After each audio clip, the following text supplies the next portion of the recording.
So I'm back after a short break for personal reasons, and just wanted to update you on current progress at Middleport Junction, and this is what I've been up to. So on the layout, I've got analog DC as well as DCC, and these two wires here are my analog DC, positive and neutral, so they're just kept separate. They're running along there. I've just tidied them up nicely, and then here the blue and the brown are my negative and positive for DCC. And so what I've done is connected by soldering droppers onto the bus wire, and just try and tidy the wiring up a bit, really, just to make it neater and help if I need to locate any faults. So I've now replaced the track with Pico code 55, which is like a fine scale track, and I've chose the concrete sleeper. And before I start to ballast, I just want to make sure everything's working and all the trackers in good running order.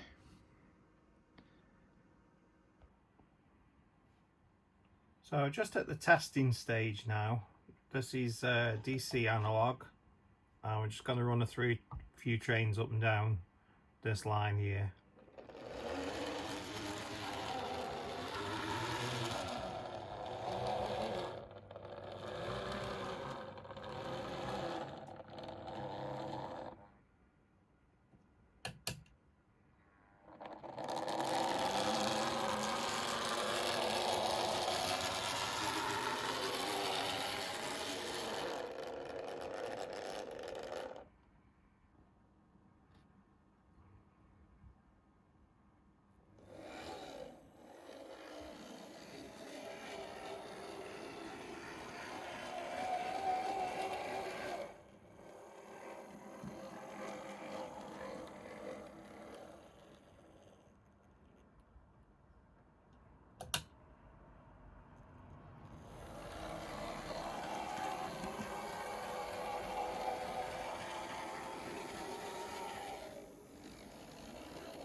So now, well, we're on the DCC digital track, and this particular locomotive is 68026, and it's in the DRS livery, but an older livery than the current one that you all may know.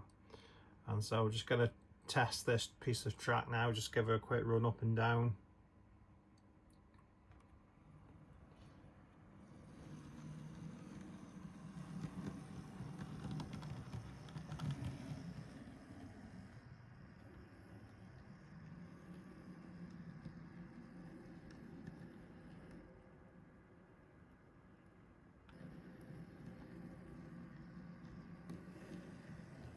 And it likes the track,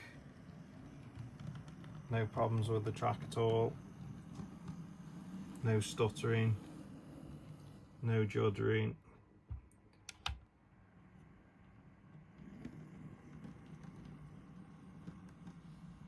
Yeah, I'm pleased with that. That's a lot better.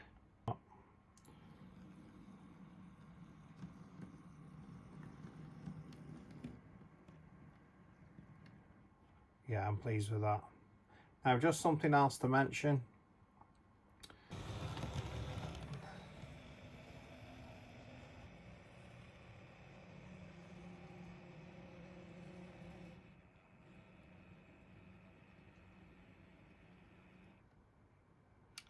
Change direction.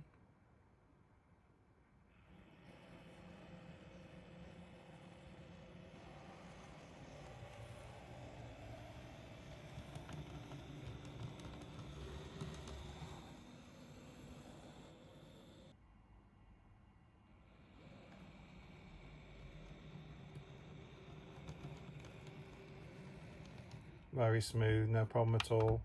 Back again.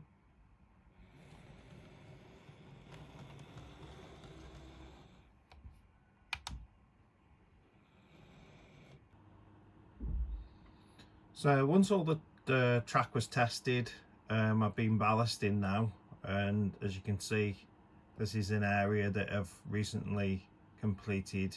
I've just applied the glue and that's still wet, just waiting for that to dry. So the ballast that I've been using is called Legacy, and this is the brown blend Legacy ballast, and it's all quite nice. It's got various different flecks in there. It's not all brown, it's got bits of grey in as well. So that's what I've been using. It's 2mm, which is, to be honest, it's perfect for end scale. So I'm just going to show you how I've been doing that now.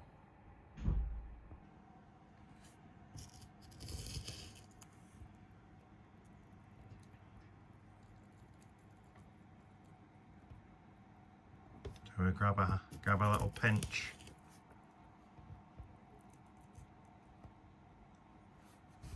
And just put the ballast in between the track,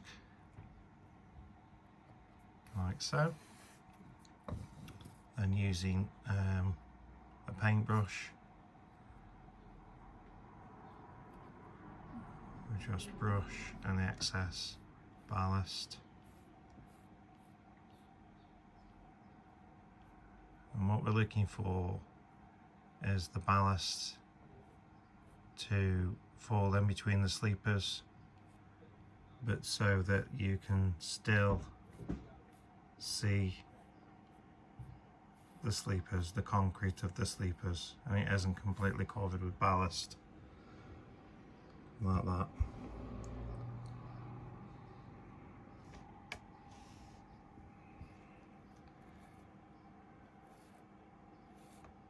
And just use the brush, we can manipulate the ballast around.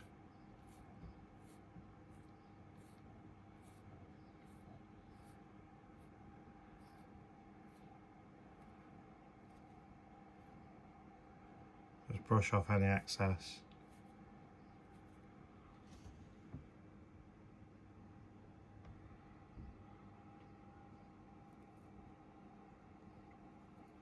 Something like that.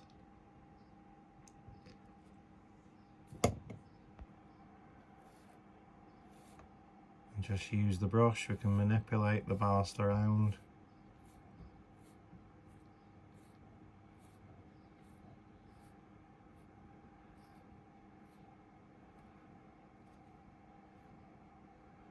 Just brush off any excess.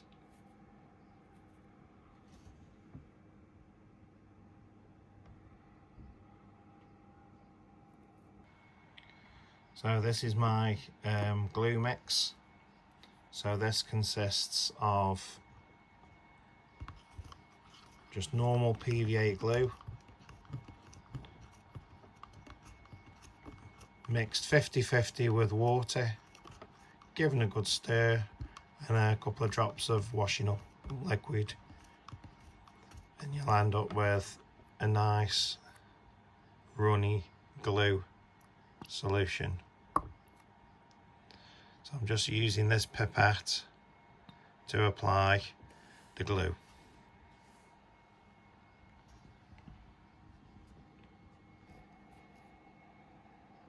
And all it is just a matter of putting a few drops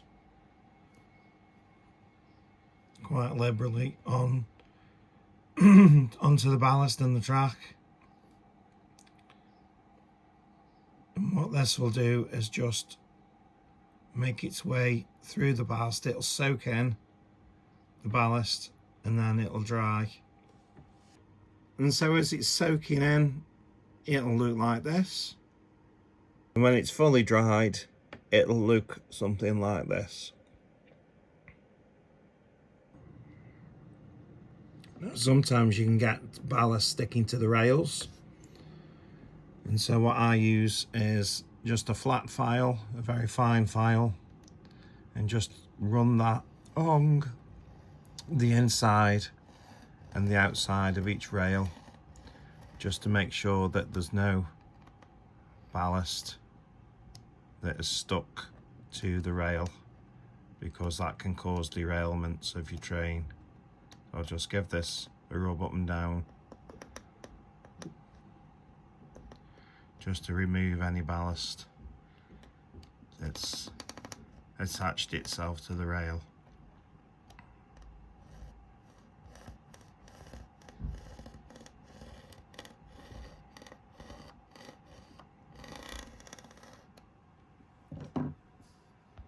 And then I use my my vacuum cleaner to hoover, vacuum up any excess bits of ballast.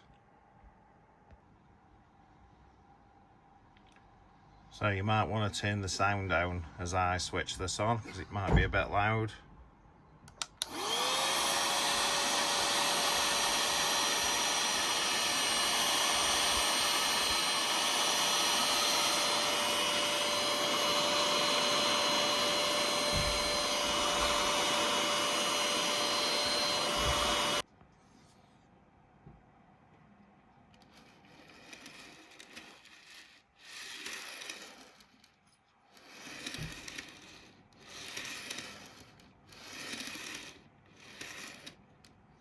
And then the same on the other track.